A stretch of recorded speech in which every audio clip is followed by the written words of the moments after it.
lost a dear friend. I've been hanging out with Jimmy Carter for over 50 years, it dawned on me. And I had countless conversations with him over those years. I always would be proud to say that he used to kid me about it, that I was the first national figure to endorse him in 1976 when he ran for president. There was an overwhelming reason for it, his character. What I find extraordinary about Jimmy Carter, though, is that millions of people all around the world, all over the world, feel they lost a friend as well, even though they never met him. And that's because Jimmy Carter lived a life measured not by words, but by his deeds. Just look at his life, his life's work.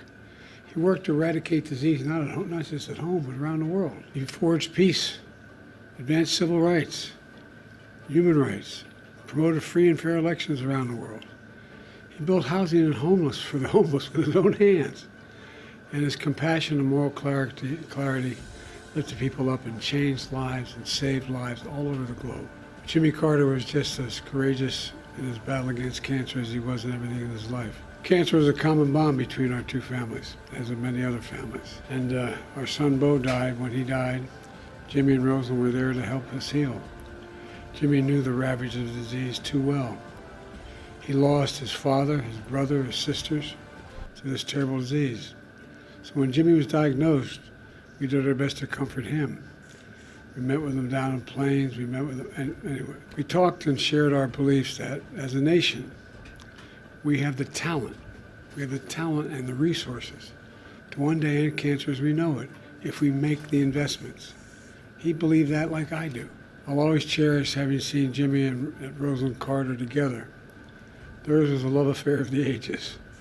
While we'll miss them both dearly, I do take some solace, and our kids were saying it, that they're united once again.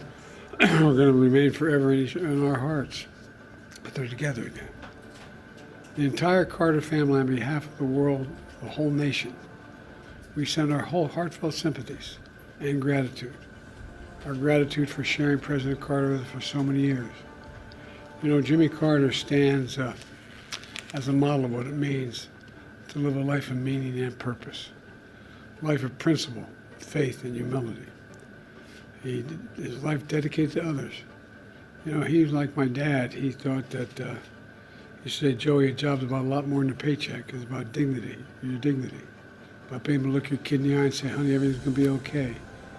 He believed, as I do, and many as you do, that that's absolutely possible. It's within our grasp to do that. It's not that hard. In his life, he served the nation in the Navy. He led the state of Georgia. He became president and a beloved statesman all over the world. But to know his core, you need to know he never stopped being a Sunday school teacher at that Baptist church in Plains, Georgia.